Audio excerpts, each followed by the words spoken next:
Di tengah kesucian Ramadan, kita dihadapkan pada sebuah refleksi mendalam tentang makna sesungguhnya dari tauhid dalam kehidupan. Sebagaimana tercatat dalam sejarah, Ka'bah yang kini menjadi kiblat umat Islam pernah menjadi saksi bagaimana manusia begitu mudah tergelincir dalam praktik kesyirikan. Bahkan, jauh sebelum masa jahiliyah di Arab, penyembahan berhala telah ada di berbagai peradaban kuno seperti Mesir, Yunani, Romawi, dan Mesopotamia. Berhala-berhala ini dianggap sebagai representasi dewa-dewi atau kekuatan alam yang dipuja dan disembah. Allah menegaskan dalam Al-Quran bahwa setiap umat sepanjang sejarah telah diutus seorang Rasul dengan misi utama mengajak masyarakat untuk menyembah Allah Subhanahu wa Ta'ala semata dan menjauhkan diri dari segala bentuk penyembahan selain kepadanya. Namun, sejarah Islam mencatat bahwa banyak nabi dan rasul yang menghadapi tantangan dalam memurnikan ajaran tauhid, terutama kecenderungan manusia untuk menyekutukan Allah. Sebagai contoh, pada zaman jahiliyah, terdapat fenomena ratusan berhala yang mengelilingi Ka'bah, menunjukkan betapa manusia cenderung mencari perantara dalam hubungannya dengan Sang Pencipta. Yang jadi pertanyaan, bagaimana mungkin tempat suci yang dibangun oleh Nabi Ibrahim untuk menyembah Allah yang Maha Esa bisa berubah menjadi pusat penyembahan berhala? Siapakah tokoh yang memulai tradisi kemusyrikan ini? Dan mengapa kaum musyrikin Mekah begitu teguh mempertahankan ritual perantara mereka meski mengakui keesaan Allah? Untuk menjawab pertanyaan-pertanyaan ini, mari kita bahas tuntas perjalanan Rasul dalam memurnikan ajaran tauhid dari berhala.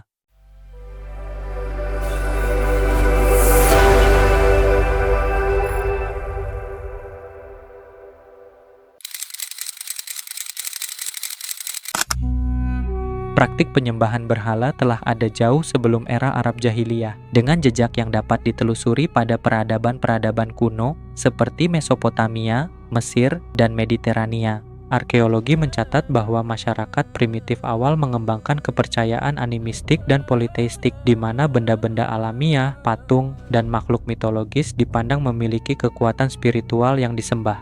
Dalam Islam, Allah Subhanahu wa Ta'ala mengutus para nabi dan rasul untuk membawa petunjuk kebenaran, membongkar keyakinan yang salah, dan mengajarkan manusia cara yang benar dalam berhubungan dengan Sang Pencipta. Berabad-abad sebelum era jahiliyah, Nabi Ibrahim alaihissalam telah menentang penyembahan berhala yang mengakar kuat di tengah masyarakat Babilonia di bawah kekuasaan Raja Namrud. Di sana, mereka menyembah bintang, bulan, dan patung-patung dewa. Singkat cerita, Nabi Ibrahim menyelinap masuk ke kuil berhala dan menghancurkan semua patung kecuali yang paling besar. Ketika ditanya siapa pelakunya, dengan cerdik beliau menunjuk patung yang tersisa dan berkata, "Tanyakan saja pada berhala besar itu jika ia bisa bicara." Tindakannya ini mengundang kemarahan Raja Namrud yang memerintahkan agar Nabi Ibrahim alaihissalam dibakar hidup-hidup. Namun Allah menyelamatkan Ibrahim dari api. Dan kisah ini diabadikan dalam Quran Surat Al-Anbiya ayat 68-69. Tantangan serupa dihadapi Nabi Musa alaihissalam dan Nabi Harun alaihissalam ketika membimbing Bani Israel keluar dari Mesir. Saat itu ada seorang dari kaum Bani Israel bernama Samiri yang memiliki keahlian dalam membuat perhiasan.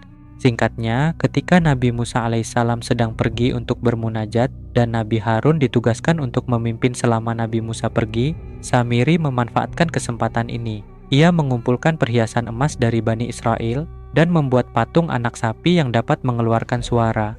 Samiri kemudian menyesatkan Bani Israel dengan mengatakan bahwa berhala itu adalah Tuhan mereka dan Tuhan Musa. Sekembalinya dari bermunajat, Nabi Musa murka mendapati kaumnya menyembah berhala tersebut. Kemarahan Nabi Musa meluap hingga ia menarik jenggot Nabi Harun dan menuntut penjelasan mengapa hal itu bisa terjadi. Nabi Harun kemudian menjelaskan bahwa ia telah berusaha mencegah kaumnya, namun mereka tidak mendengarkan dan hampir membunuhnya. Kemudian, Nabi Musa memanggil Samiri untuk dimintai pertanggungjawaban. Menurut tafsir Wajiz, Samiri mengaku mencampur tanah bekas jejak kuda Jibril dengan perhiasan untuk membuat patung yang dapat mengeluarkan suara. Suara tersebut muncul karena tanah bekas jejak kuda Jibril dianggap istimewa, sehingga ketika dicampur dengan leburan emas, patung itu menghasilkan suara seperti sapi.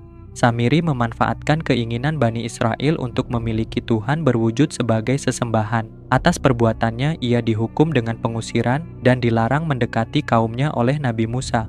Selain kisah Nabi Ibrahim dan Musa, masih banyak lagi kisah penyembahan berhala di masa para nabi sebelum Arab Jahiliyah. Seperti pada kaum Nabi Nuh, Hud, Sholeh, dan Syuaib. Meskipun telah diingatkan, mayoritas kaum tersebut tetap membangkang dan memilih menyembah berhala. Sepanjang sejarah, konflik antara para nabi dan penyembah berhala sebenarnya mencerminkan pergulatan batin manusia dalam mencari kebenaran. Penyembahan berhala menjadi simbol kecenderungan manusia untuk mencari identitas dan makna dalam hal-hal fana. Tantangan ini berlanjut hingga masa Arab Jahiliyah, di mana penyembahan berhala telah menjadi bagian integral dari sistem sosial dan ekonomi masyarakat, sehingga upaya mengembalikan masyarakat kepada tauhid mendapatkan perlawanan sengit.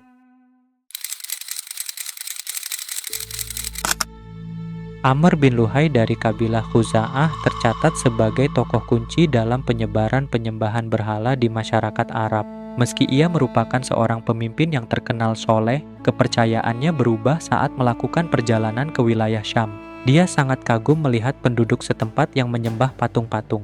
Syam ini sebenarnya adalah tempat bersejarah bagi agama Tauhid, karena di sanalah banyak nabi-nabi seperti Nabi Ibrahim, Nabi Musa, dan Nabi Isa lahir, dan mengajarkan untuk hanya menyembah Allah yang Maha Esa. Namun Amr bin Luhai justru lebih terpikat dengan penyembahan berhala yang dia lihat di sana. Tertarik dengan ritual keagamaan yang diamatinya, Amr bin Luhai membawa berhala-berhala pertama dari Syam ke tanah Arab. Ia meletakkan berhala-berhala ini di sekitar Ka'bah dengan keyakinan yang sangat mendalam bahwa benda-benda tersebut dapat mendekatkan manusia kepada Allah.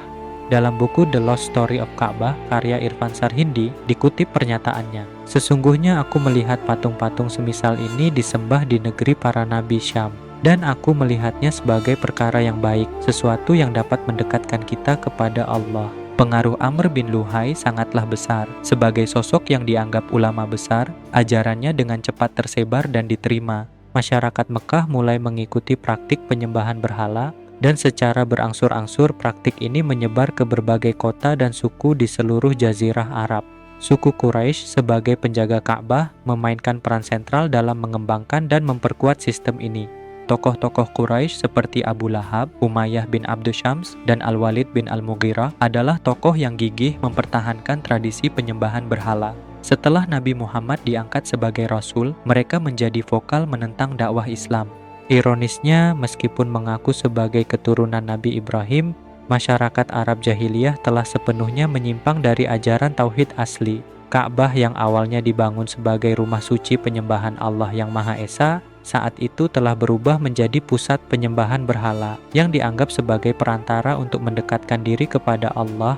Sebagaimana dijelaskan dalam Al-Quran Surat Az-Zumar ayat 3, kaum musyrikin mengakui Allah sebagai pencipta langit dan bumi, namun tetap menjadikan berhala sebagai sesembahan dengan dalih bahwa berhala hanyalah perantara untuk mendekatkan diri kepada Allah. Penyembahan berhala ini mencerminkan sistem kepercayaan yang sangat kompleks dalam masyarakat jahiliyah. Mereka menempatkan berhala-berhala di berbagai lokasi strategis sesuai fungsi yang diyakini. 3 di antaranya yaitu Al-Lat, Al-Uzza, dan Manat memiliki kedudukan khusus karena dianggap sebagai putri-putri Allah dan disebutkan dalam Al-Quran Surah An-Najm ayat 19-20. Al-Lat ditempatkan di kota Taif yang merupakan daerah pertanian. Menurut riwayat, Latta awalnya adalah seorang lelaki soleh yang membuat roti untuk jamaah haji. Setelah kematiannya, orang-orang mengultuskannya dan menjadikannya berhala. Di antara berbagai berhala, Al-Uzza memiliki keunikan karena wujudnya berupa pohon yang dianggap suci. Al-Uzza diletakkan di lembah Nakhlah, jalur yang sering dilalui kafilah dagang. Sementara itu, Manat ditempatkan di Kudait dekat Laut Merah dan diyakini sebagai dewi takdir dan keberuntungan. Orang-orang Arab pada masa itu memohon nasib baik dan melakukan ritual pencukuran rambut sebagai bentuk pengabdian kepada Manat. Selain ketiga berhala tersebut, Hubal menempati posisi yang sangat istimewa dalam kepercayaan jahiliyah. Meskipun tidak disebutkan dalam Al-Quran, Hubal adalah satu-satunya berhala utama yang ditempatkan di dalam Ka'bah. Berhala ini terbuat dari batu akik merah berbentuk manusia dan digunakan dalam ritual pengambilan keputusan penting, seperti melempar anak panah untuk menentukan nasib. Signifikansi Hubal dalam kepercayaan jahiliyah terlihat dari seruan Abu Sufyan, pemimpin Quraisy yang saat itu belum masuk Islam. Dalam perang Uhud, beliau menyerukan U'lu Hubal yang berarti Maha Tinggi Hubal, yang digunakan sebagai seruan perang untuk membangkitkan semangat pasukannya. Dalam konteks penyembahan berhala yang telah mengakar kuat inilah, Allah Subhanahu wa Ta'ala mengutus Nabi Muhammad SAW untuk memurnikan kembali ajaran tauhid dan mengembalikan manusia kepada penyembahan yang benar, yaitu hanya kepada Allah Subhanahu wa Ta'ala.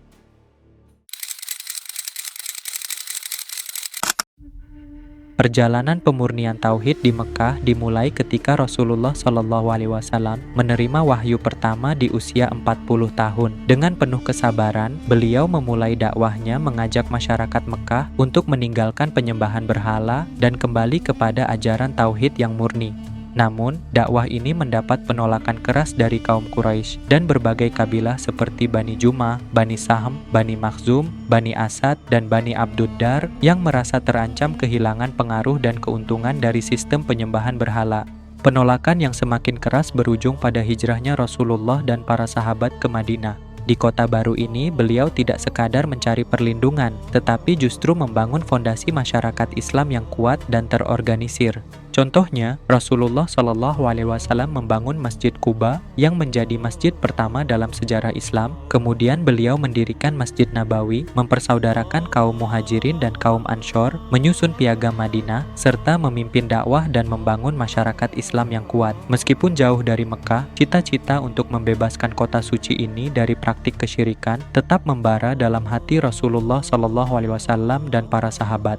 Momentum pembebasan Mekah akhirnya tiba pada bulan Ramadan tahun 8 Hijriah, dipicu oleh pelanggaran perjanjian Hudaybiyah oleh kaum Quraisy yang membantu sekutu mereka, Bani Bakar, menyerang Bani Khuza'ah yang merupakan sekutu kaum muslimin. Dengan kekuatan 10.000 pasukan muslim yang telah terlatih dengan baik, Rasulullah SAW bergerak menuju Mekah.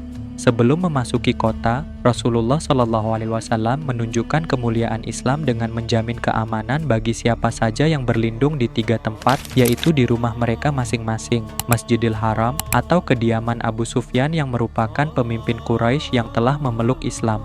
Kebijaksanaan ini berhasil mencegah pertumpahan darah besar-besaran dalam pembebasan kota suci dari berhala, meskipun masih ada perlawanan kecil dari kelompok Ikrimah bin Abu Jahal dan Syafwan bin Umayyah. Namun perlawanan mereka berhasil diredam. Setelah itu, keduanya melarikan diri dari Mekah, namun setelah mendapat jaminan keamanan dari Rasulullah, mereka kembali ke Mekah, dan Rasulullah tetap memberikan pengampunan kepada keduanya, yang kemudian membuat mereka memutuskan untuk masuk Islam. Balik ke peristiwa Fathu Mekah, ketika memasuki Masjidil Haram, langkah pertama Rasulullah SAW adalah menyucikan Ka'bah dari ratusan berhala.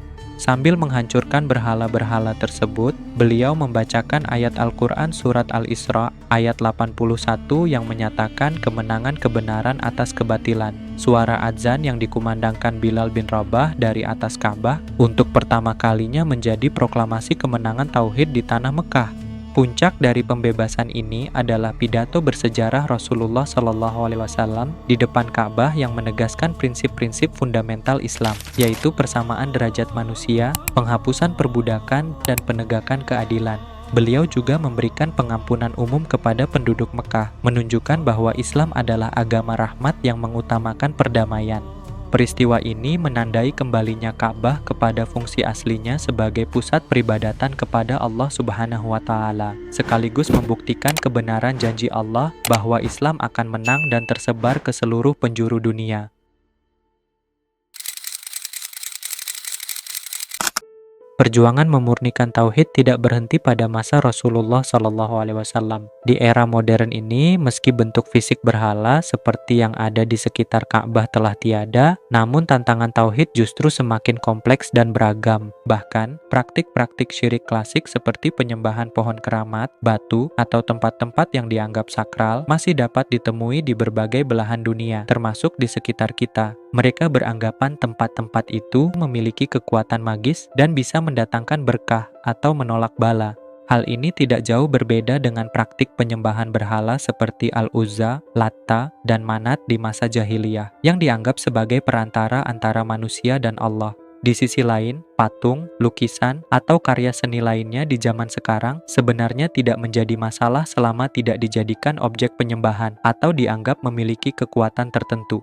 Menurut Profesor Quraish Shihab dalam berbagai tulisannya, inti dari tauhid adalah menjaga hati agar tidak menyekutukan Allah Subhanahu wa Ta'ala.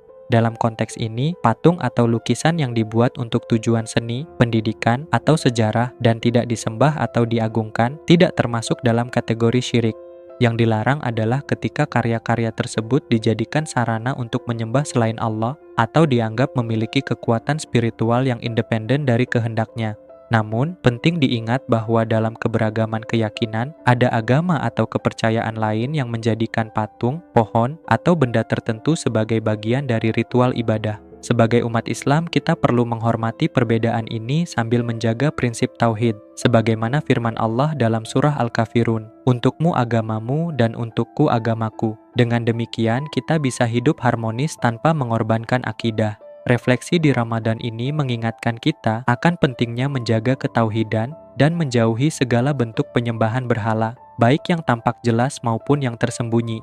Meski bentuk berhala fisik seperti patung atau pohon keramat mungkin tidak lagi dominan, kita tetap harus waspada terhadap bentuk-bentuk penyembahan lain yang bisa mengarah pada kesyirikan dan menggeser posisi Allah Subhanahu wa Ta'ala dalam hati kita. Mari kita introspeksi diri, sudahkah hati kita benar-benar tertuju hanya kepadanya, atau justru ada sesembahan lain yang diam-diam menyelinap dalam hati kita?